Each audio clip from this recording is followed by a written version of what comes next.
कोल्हापूर महानगरपालिका प्रशासनानं मान्सून आणि संभाव्य पूरस्थितीच्या पार्श्वभूमीवर नालेसफाईच्या कामाला सुरुवात केली आहे। या पार्श्वभूमीवर आज सकाळी जिल्हाधिकारी डॉक्टर विजय राठोड आणि आयुक्त डॉक्टर राजेंद्र भारुड यांनी व्हीनस कॉर्नर इथल्या गाडी अड्डा परिसर, हुतात्मा पार्क आणि रेड्याची टक्कर परिसरातील नालेसफाई कामांची प्रत्यक्ष पाहणी केली।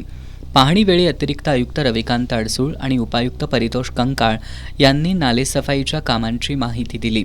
यावेळी गाडी अड्डा परिसरात मोठी अस्वच्छता दिसून आली। आयुक्त डॉक्टर भारुड यांनी नाल्यातील गाळ पूर्णपणे बाहेर काढून तो तात्काळ अन्यत्र हलवण्याच्या सूचना दिल्या। शहरातील सर्व नालेसफाईची कामं 31 मे पूर्वी पूर्ण करण्याचे निर्देश मुख्य आरोग्य निरीक्षकांना देण्यात आलेत। जेसीबी आणि मनुष्यबळाच्या सहाय्यानं सुरू असलेली कामं वेळेत पूर्ण करण्यावर भर द्यावा। गाडी अड्डामधील पे अँड पार्क सुविधेचा पूर्ण क्षमतेने वापर होईल अशा पद्धतीनं नियोजन करण्याबाबतही सूचना करण्यात आल्या। हुतात्मा पार्क आणि रेड्याची टक्कर परिसरातील नालेसफाई कामांची देखील पाहणी करण्यात आली। प्रतिभानगर इथं लॉंग बूम यंत्राद्वारे सुरू असलेल्या नालेसफाईच्या कामाबाबत आयुक्तांनी समाधान व्यक्त केलं। या ठिकाणी नाल्याच्या काठावर मोठ्या प्रमाणात रेतीचा ढीग आढळून आला।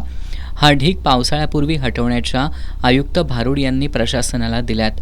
यावेळी अतिरिक्त आयुक्त रविकांत अडसूळ, नगरसेवक अमर समर्थ, विनायक फाळके, उपायुक्त परितोष कंकाळ, सहाय्यक आयुक्त डॉक्टर विजय पाटील, मुख्य आरोग्य निरीक्षक जयवंत पवार तसंच आरोग्य निरीक्षक स्वप्नील उल्पे उपस्थित होते।